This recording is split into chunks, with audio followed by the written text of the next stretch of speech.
Thank you very much, everyone. So, building on the teaching that Victor did, we're going to talk about how to actually assess different restructuring scenarios, on what are the key, I would say, conditions, on the key aspect that you will need to have a look at when you are designing your restructuring scenarios.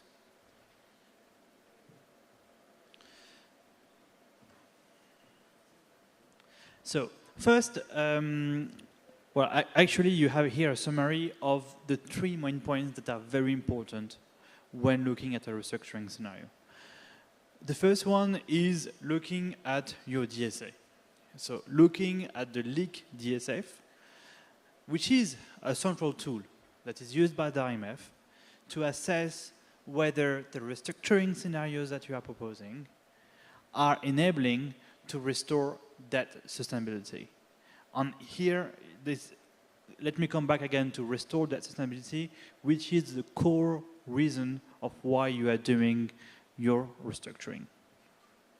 Okay.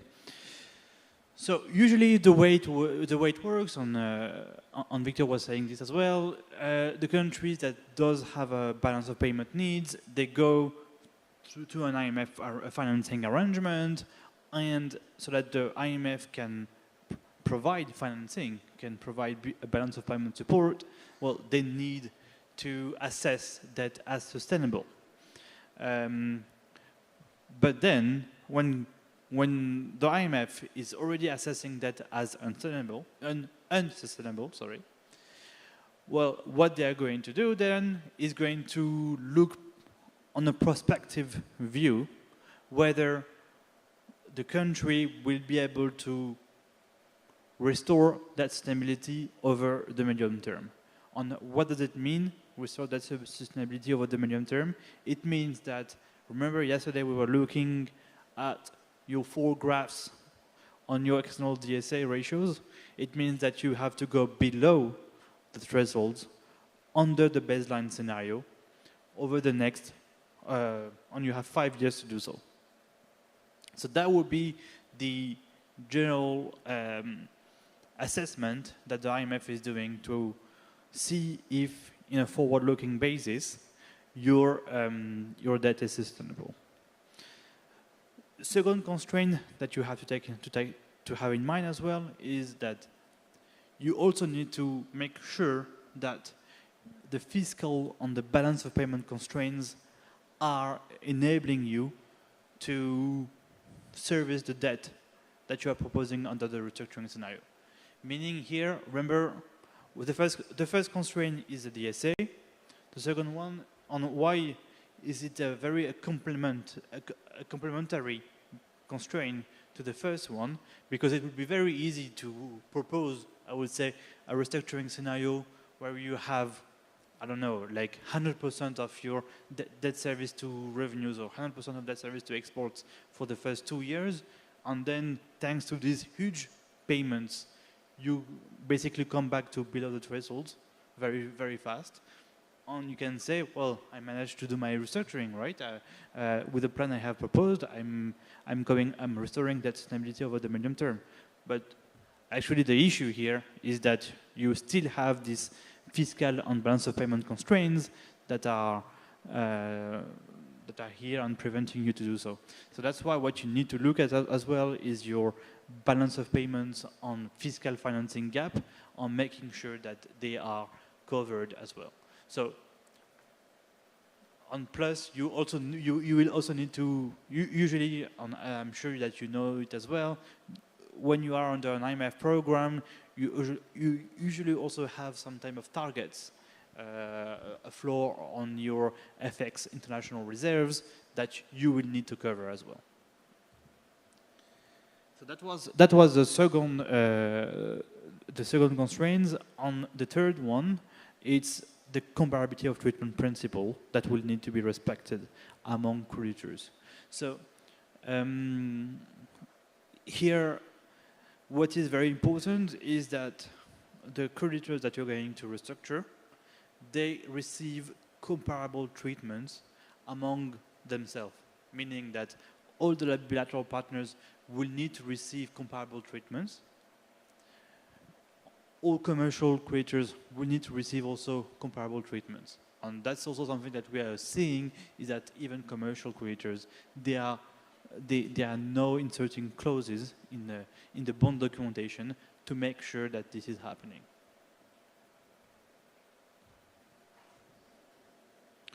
On what does it mean, comparability of treatment, here you have three main criteria to ensure that your treatment is comparable.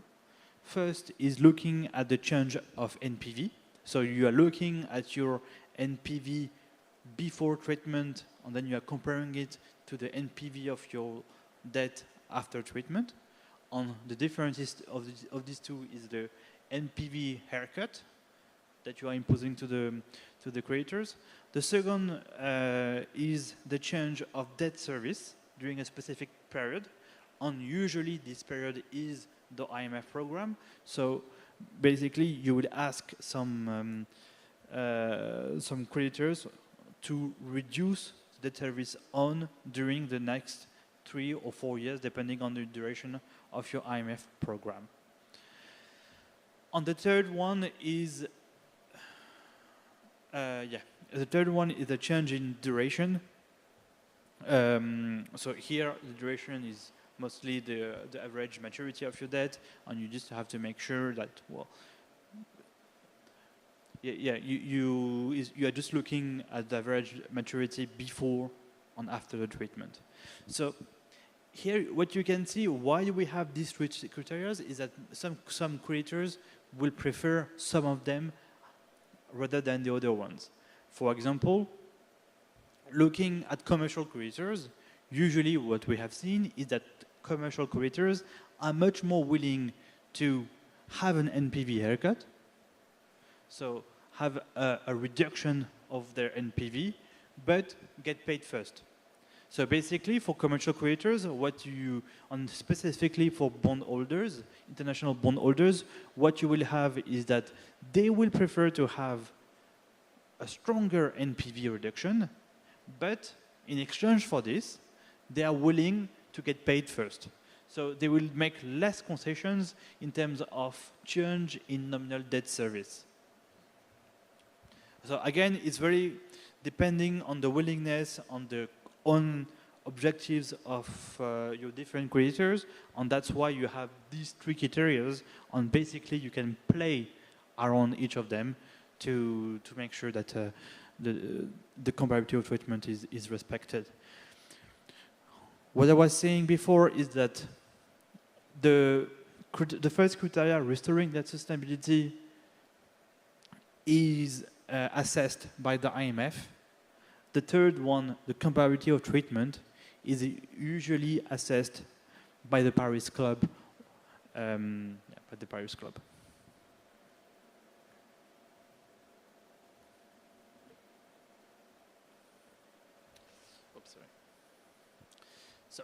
As I was saying, the first one, well, the League DSF as a central tool for assessing that sustainability. Why is it important?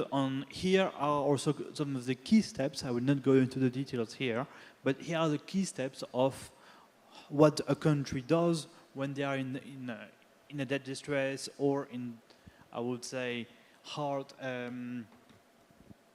economic situations where they do have some balance of payment issues, on what they can do in this type of situation to get to an IMF program.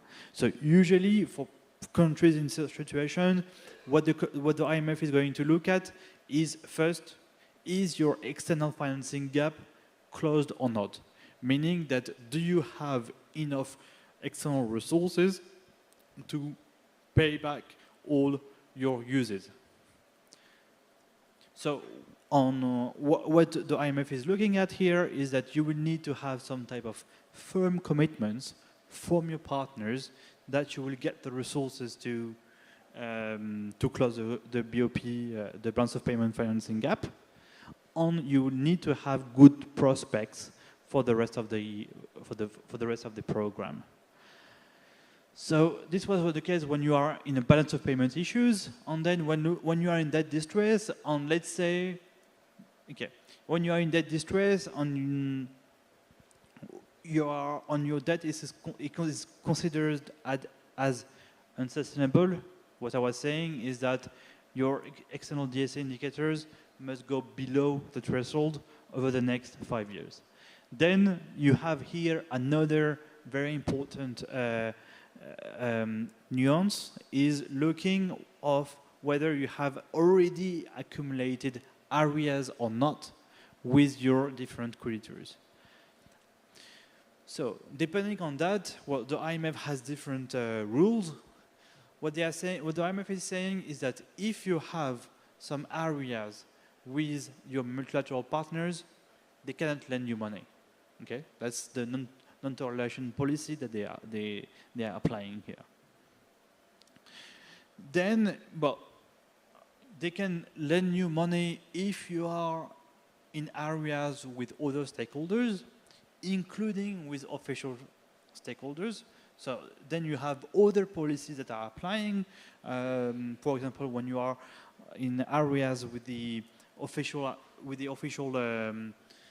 creators, well, you can go through you can go through an IMF program if these official creators are agreeing on that. First point. On second point, you are negotiating with them in good faith. This is what I'm saying in the next slides here, where you do have here, well, you do need to have good faith dialogue with your creators.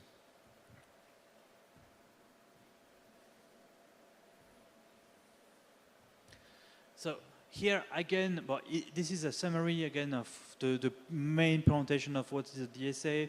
I don't think we need to go too deep into this slide again, but what is very important to understand is that in the DSA you have 4 different types of degrees of debt distress, but we have been discussing this already a long time during these sessions on again. So that's why it's very the foundation of any potential restructuring. Well, because you will need, because basically the goal of this of the DSA on the league DSF is to ensure that you have realistically good prospect to meet your future debt payment obligations. But again, so we have been showing these different risk ratings on the different, I would say, ratios over yesterday as well. So I don't think there is a lot of need to go deep into this slide.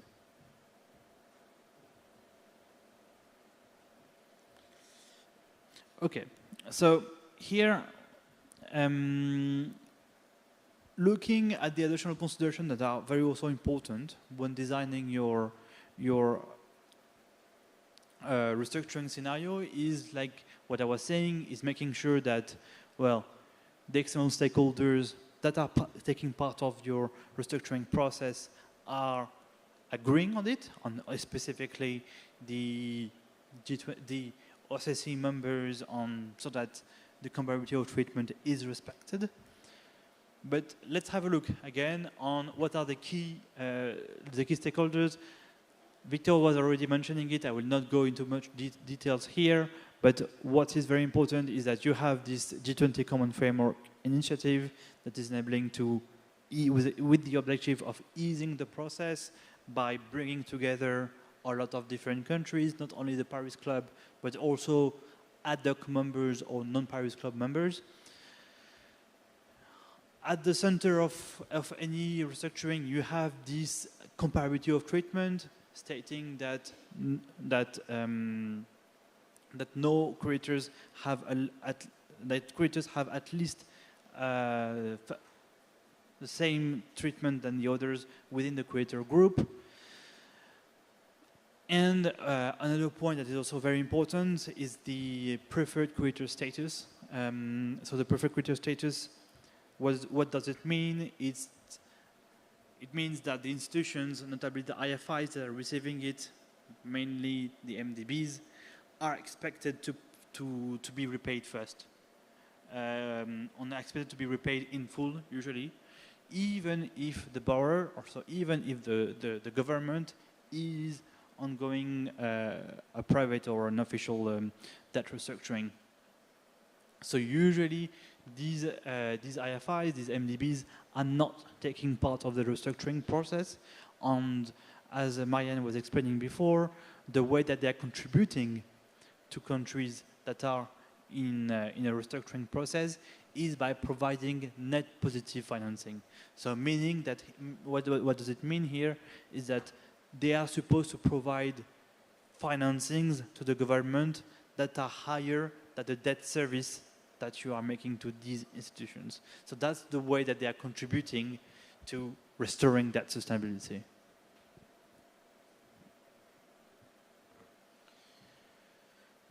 Here again, I will go very fast because Victor was already mentioning it, but you have here a landscape of all the different type of creditor that you might have. So IFIs, multilateral on regional development banks, the bilateral partners on the commercial one. Okay, yes, we wanted to do here a deep dive on the Paris Club. What is it? On why does it matter? On why they have such a prominent role in the restructuring process? The Paris Club, it's an informal club, an informal group, where different countries are gathering together to coordinate the solution for any type of repayment difficulties that the countries might have. So,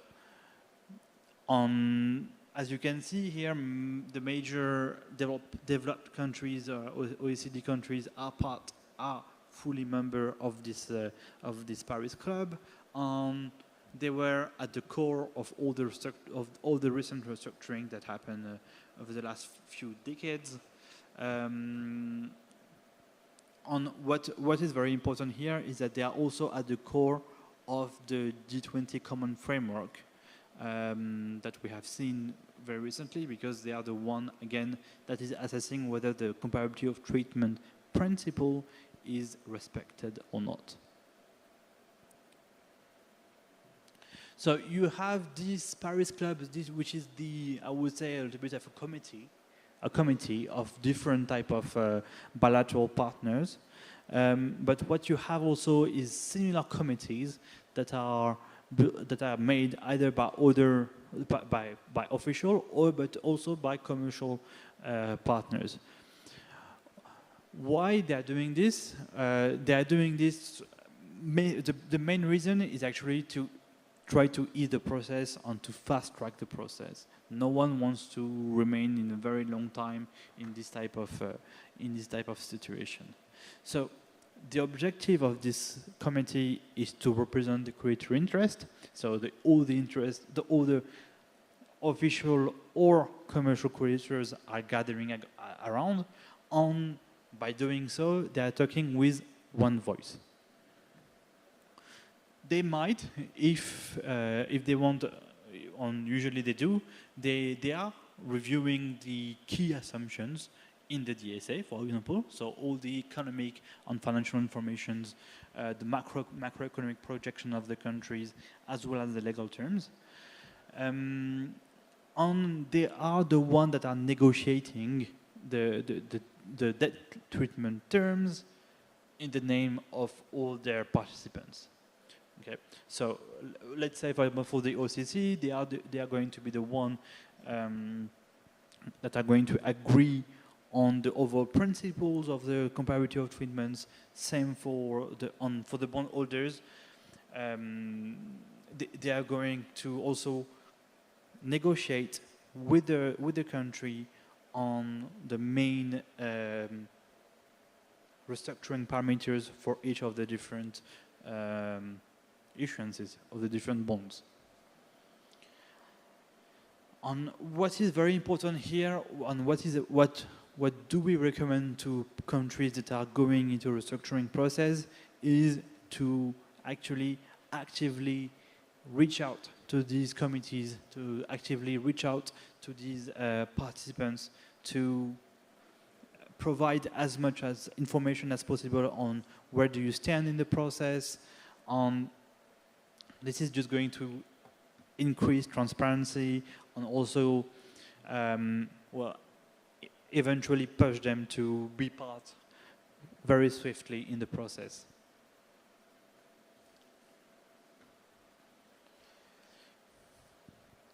So yeah, we were mentioning before the common framework on, we wanted to deep dive in this slide of the key principles on why this common framework is very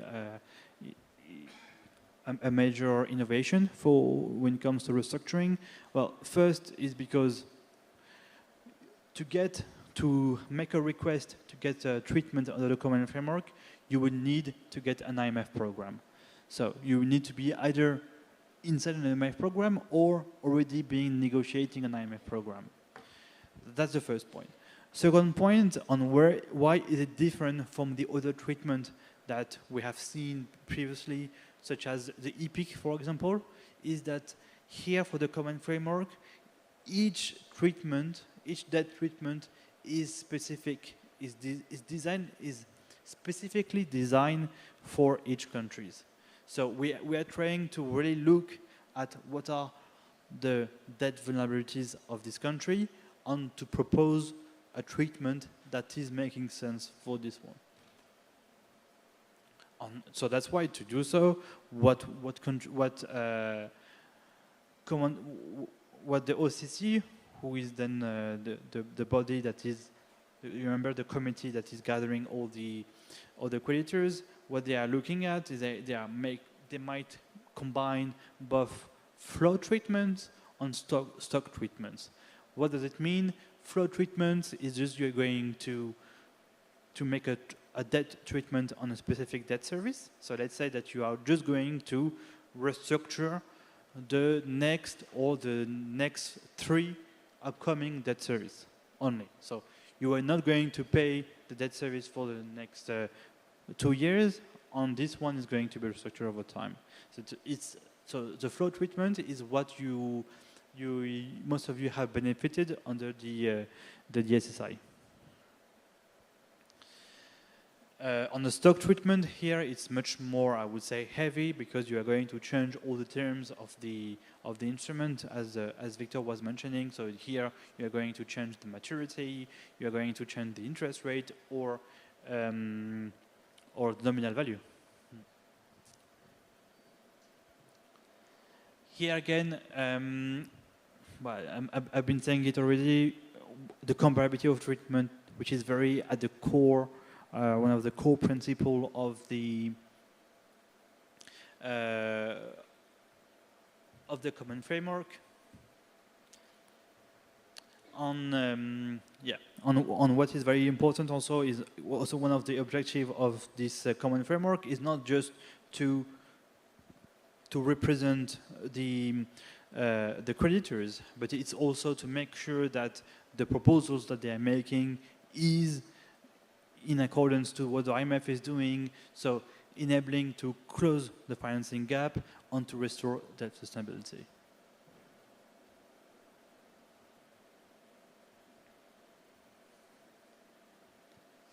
Okay.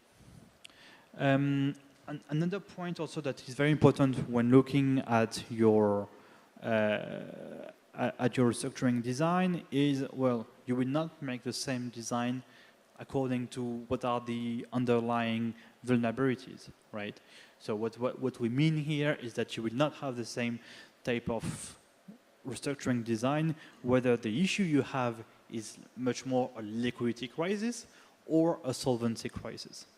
And I think here is very important on also coming, on what I was saying before in terms of treatment, either a flow treatment or a stock treatment. So liquidity crisis, what does it mean? What are the early warning signals that you might have that are that might explain a liquidity crisis in the future?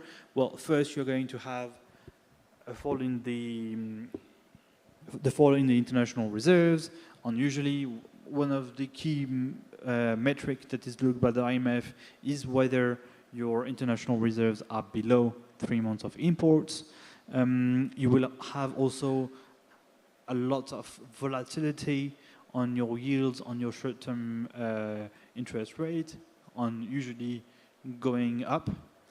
On what you will see also is, remember, on the two ratios that are going to assess the liquidities, the profile of your DSA, so external debt service to revenues and external debt service to exports, well, they are going to worsen. And yes, you might have a large upcoming debt service walls that are happening in the next months or year. So when you are in this type of situation, when you are in a liquidity crisis, well, the response might be different, all right? Here, if it's just going to be a liquidity issues, but actually your stock of debt is not that massive, you just have a refinancing wall today, well, maybe a combination of debt service deferrals or short-term adjustment of your coupon might be enough. Again, this will need to be assessed on a case-by-case basis, but what we are saying here is for a liquidity crisis, a liquidity restructuring response might be enough. But obviously, if it's much more a solvency crisis that you are facing, meaning that your debt to GDP is high, that you are going to have structurally large primary balance, or you have a very short-term debt repayment schedule, well, these are all the signs of a debt burden that is going to be too much, that is going to be unsustainable. On here, indeed, a harsher debt restructuring might be required with what we were mentioning before, some type of stocked treatment. That are the combination of the different treatments that we're mentioning. So either a principal haircut or extension of maturity or coupon adjustment.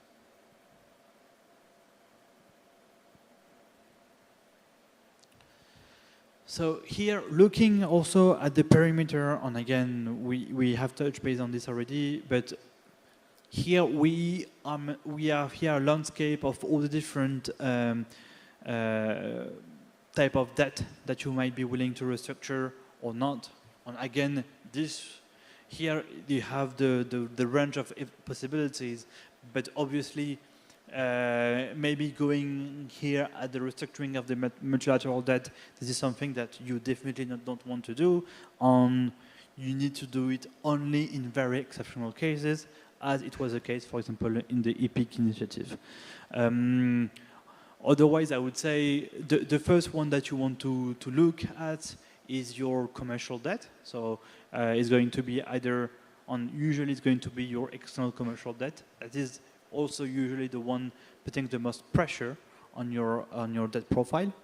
Then what we have seen as well is that, well, you might be also willing to look at the restructuring of your bilateral partners that are either members of the Paris Club or not. If actually contingent, if you have any type of contingent risk stemming from, let's say, your SOEs that you have provided guarantees to them, you might also consider to have a restructuring of the guaranteed debt.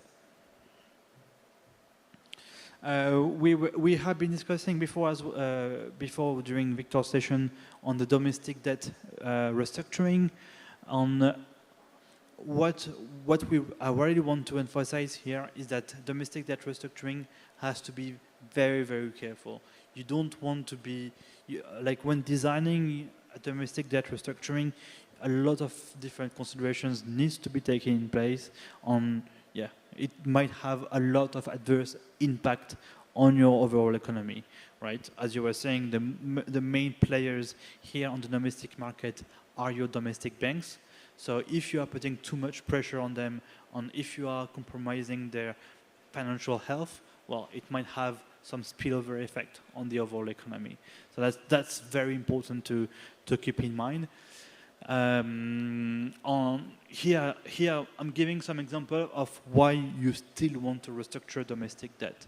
Well, one of the first reason is that, well, from a government perspective, you just don't have at all the fiscal space to repay domestic debt.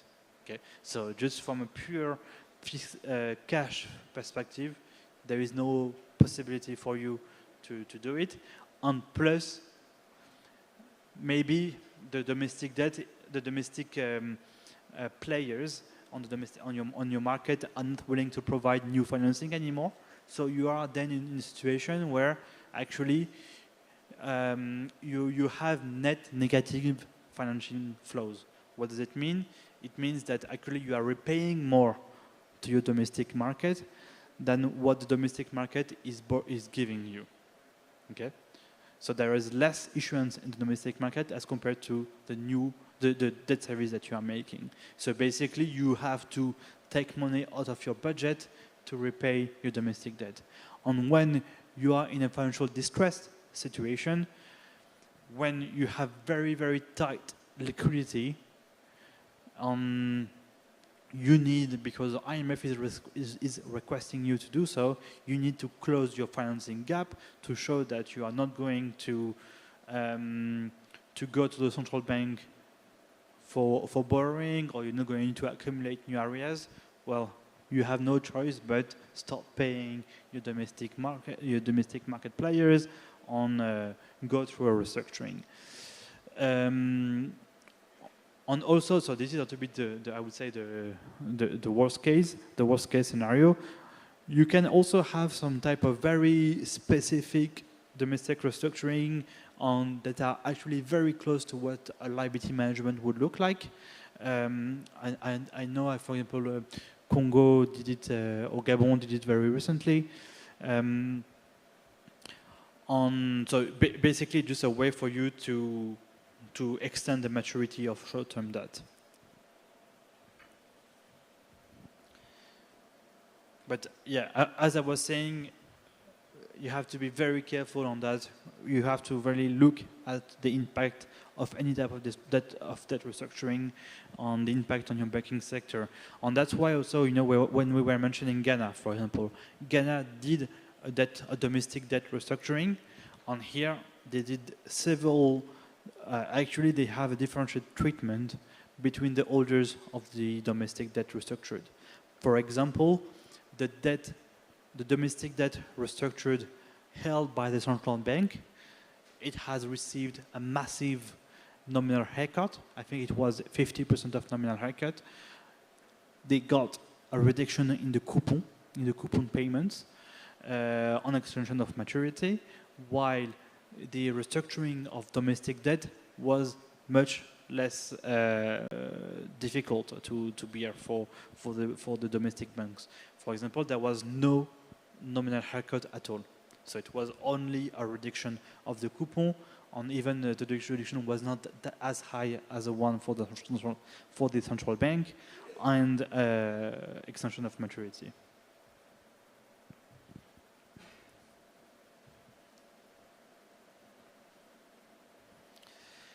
Okay, so here we wanted to go to it in specific case studies and to see how Zambia and Ghana did to design their debt restructuring.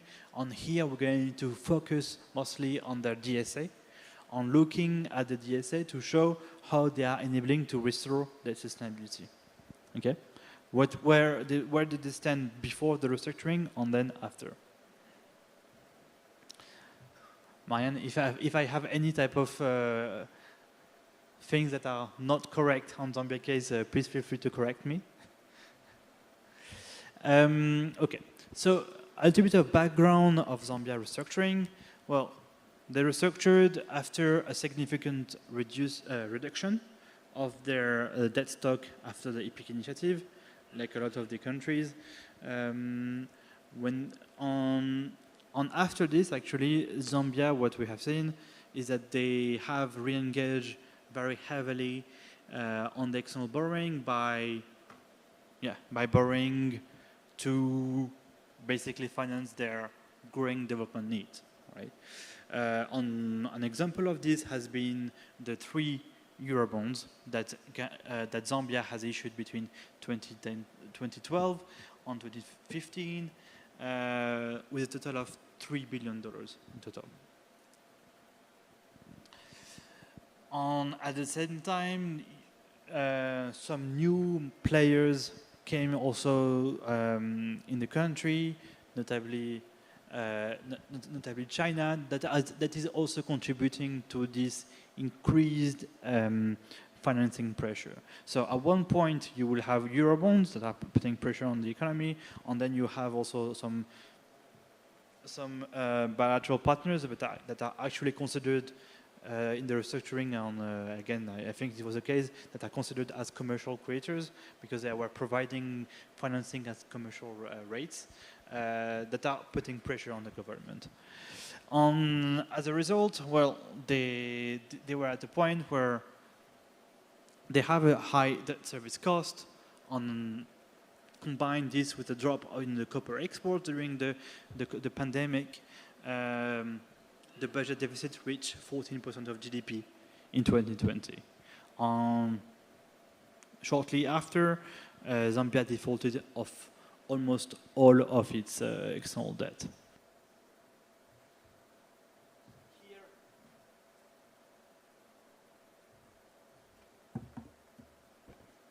So below, on the slide below, you have an example of the, you have an illustration of what was the debt composition of Ghana at end 2021. That is providing of, I would say, a good illustration of what I was mentioning before.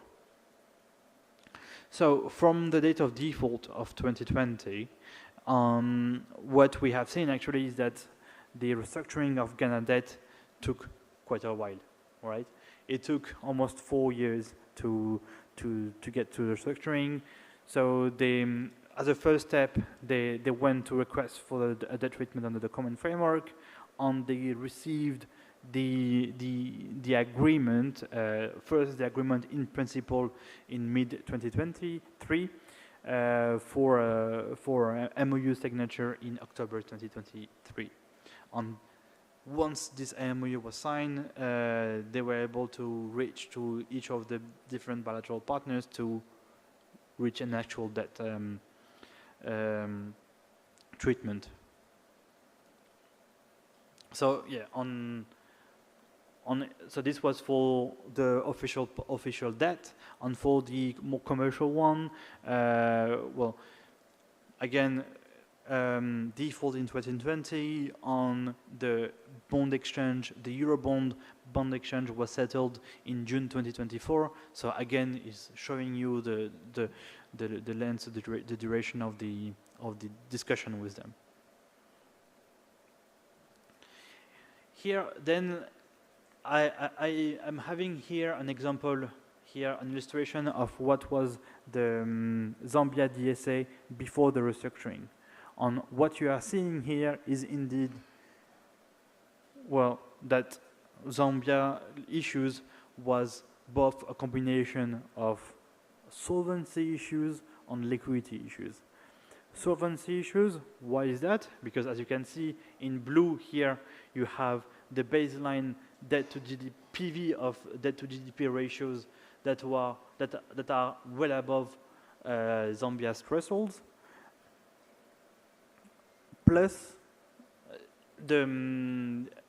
actually what we are seeing is that even for the next 10 years, Zambia is not expected to return below the threshold anytime soon. So showing that, indicating that a clear solvency risk was present.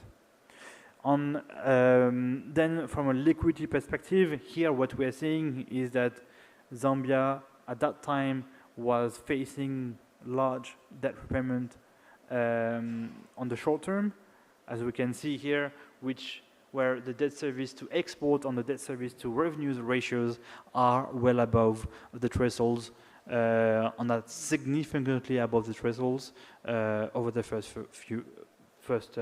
years of the projection period. So because of this, it was quite clear that indeed the debt was unsustainable. On a treatment of this debt was needed to restore that sustainability.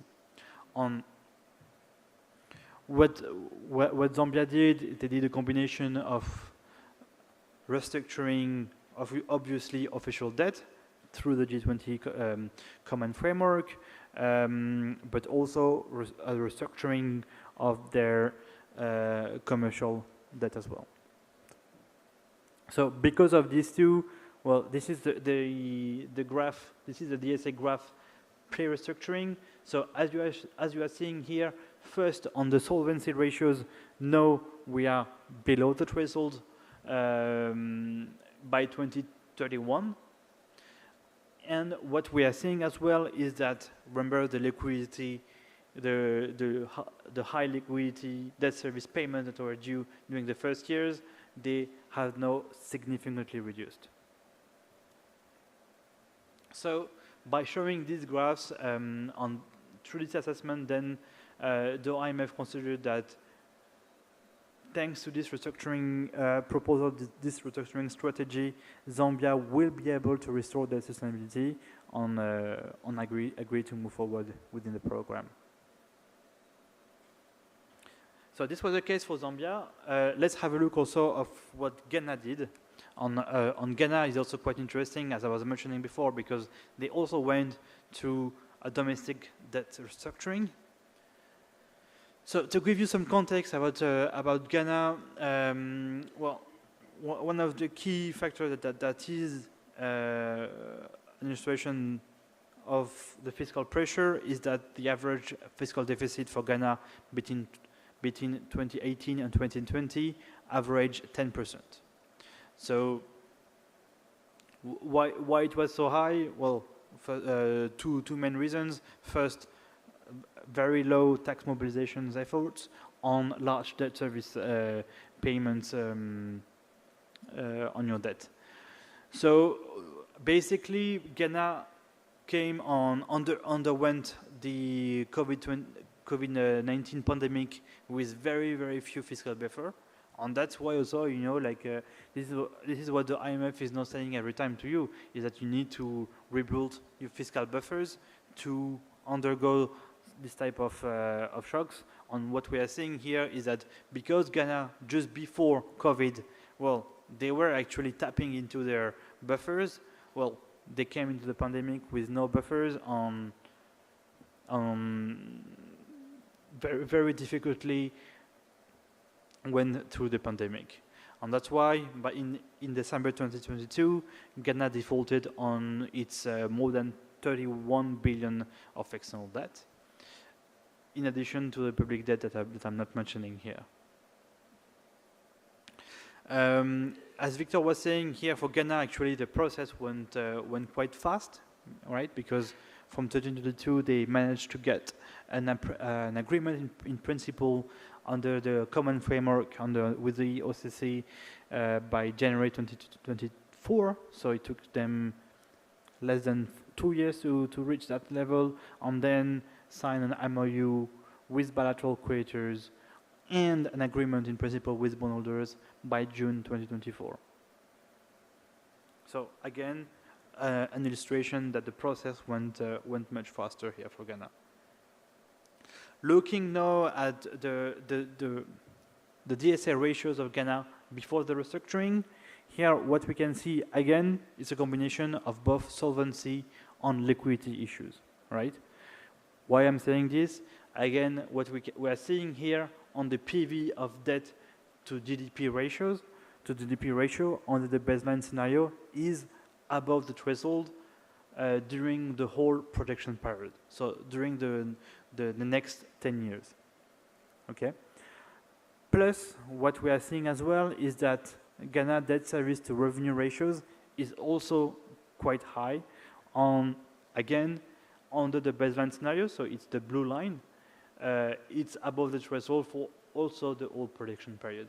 So here, what is interesting to see is that from a liquidity perspective, you don't have a downward trend. right, and your ratios. When we're looking at Zambia, for example, even if they were be above the thresholds, they at least have this type of downward trend on your DSA, on their DSA ratios. Here, what was interesting for Ghana is that actually it was quite stable in terms of debt service ratios. On actually even looking at the debt service to export ratios, have a tendency, an upward tendency. On even looking at their PV to debt to GDP ratios, here, notably the PV of debt to export ratios, sorry, here what we're seeing is that we don't have a downward trend that we are usually seeing in the DSA of the league countries. Again, which is also providing another hint that the debt is unsustainable. So after their debt restructuring, what happened? What does the ratio look like? Here we are.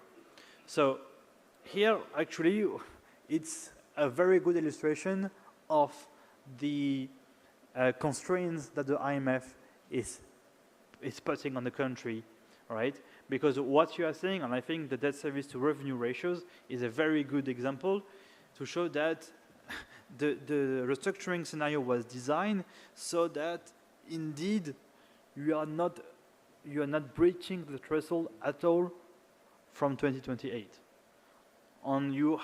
But here the main issue that you have then is that actually you have zero flexibility and you have zero buffer. If tomorrow the revenues are actually lower than expected, well, you might become a high risk of the distress again. So this is also showing the constraints that you might have on how the constraints are materializing on your DSA. Again, I was saying before that domestic debt was restructured as well for Ghana. Actually, we can see from, so here we're looking at here we're looking at the external DSA. Let's have a look at the public DSA. So here we're looking only at external debt. Here, when looking at the public DSA, so taking also into account the domestic debt, what we are saying is that the PV of debt to GDP ratio is above the threshold for the whole projection period. Also showing solvency issues related to the domestic debt. This is the DSA ratio post-restructuring. On what we're seeing here as well is that the restructuring of a domestic debt is indeed enabling you to go below the threshold under the medium term. So thank you very much. That's it from the presentation. I don't know if you have any questions on the. Thank you. Thank you so much for your presentation. And also I want to thank Mr. Victor Oje, who has graduated us from class 101 to 102. Thank you so much. I want you to kindly differentiate between collective action clause, pari passu clause, and comparability treatment clause. Are they the same? They sound the same to me, but maybe there are differences. Please differentiate. Thank you. No, so these are different. These are different aspects. The collective action clause is enabling you to have everyone agreeing on a specific decision, right? On a restructuring decision, so that you don't have some creditors that are just saying, no, I don't want to be part of it. They are obliging everyone to get part into the restructuring. Pari passu. So no, again, it's not the same. It's not the same than the comparability of treatments. On why so? Because actually the comparability of treatments is providing very clear criteria of what does it mean.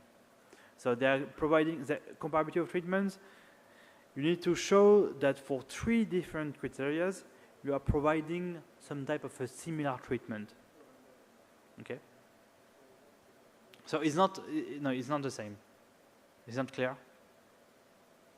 Yeah.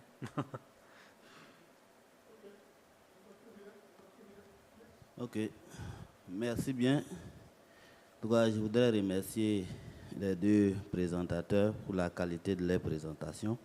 J'ai une question. Ma question, c'est de savoir si, en tout cas, les pays qui ont leur propre monnaie sont plus exposés à la restructuration en cas de difficulté que, effectivement, les pays qui sont effectivement dans une union avec une monnaie commune et qui ont effectivement un mécanisme de péréquation, à savoir notamment une réserve d'échange. Merci. Bah, je trouve, moi, alors il n'y a pas de, j'ai pas la connaissance d'études empiriques qui ont regardé ce sujet-là en particulier, mais de manière théorique en tout cas, le fait d'avoir une monnaie commune et le fait d'avoir des réserves communes, ça apporte quand même une certaine stabilité que d'autres pays n'ont pas forcément, et ce qui permet aussi à chacun des pays membres de la communauté économique et monétaire d'amortir un choc. Si un des pays a un choc, et ben, en fait, il peut aussi compter sur les réserves des autres pays pour pouvoir subvenir à ce choc-là. Et en réalité, quand on regarde votre zone, quand on regarde la zone UMOA, bah, quand même le fait d'avoir eu cette stabilité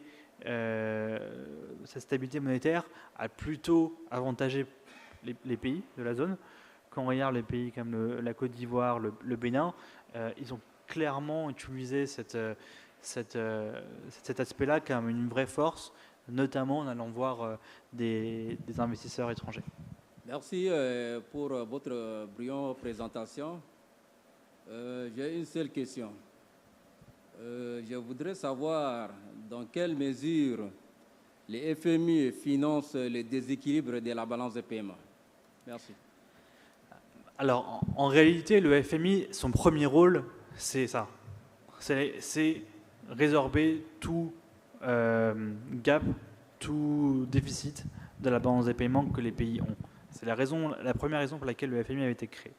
Donc, en fait, de manière théorique, l'appui que fait le FMI à un pays est généralement un appui à la balance des paiements. C'est-à-dire que les ressources que vous disposez, que le FMI met à votre disposition dans le cadre d'un financement, sont pour augmenter vos réserves. Okay. Et c'est encore plus le cas quand vous avez un niveau très bas de réserve. Après, ce qu'on voit aujourd'hui de plus en plus, c'est qu'en réalité, le FMI peut aussi allouer une partie des décaissements du programme à un appui budgétaire pour le gouvernement. C'est le cas à la fois dans les programmes entre guillemets classiques avec financement, mais c'est aussi le cas exclusivement d'ailleurs quand vous allez demander une facilité de résilience et de durabilité, une FRD, en English RST. Dans ce cadre-là, l'ensemble des financements que vous recevez du FMI sont uniquement pour la balance. Enfin, généralement, une très large partie du cas, c'est pour des appuis budgétaires. Merci pour votre présentation. En fait, moi, j'ai une petite question de précision. Est-ce que pour qu'un pays amorce donc tous ces processus de restructuration, il doit être sous programme avec le FMI? Alors, pour pouvoir bénéficier du cadre commun, vous savez, c'est le processus qu'on disait où il y a tous les créanciers officiels qui se mettent autour de la table, autour d'un comité officiel. Donc c'est le Common Framework, ou en français le cadre commun, qui a été mis en place par le G20. Là, effectivement, comme précondition, il faut que le pays soit en négociation avancée ou au sein d'un programme avec le FMI. Et pourquoi c'est important dans ce cadre-là spécifiquement? Puisque, en fait, à chaque revue, il y a une étape spécifique de la restructuration qui doit être vérifiée.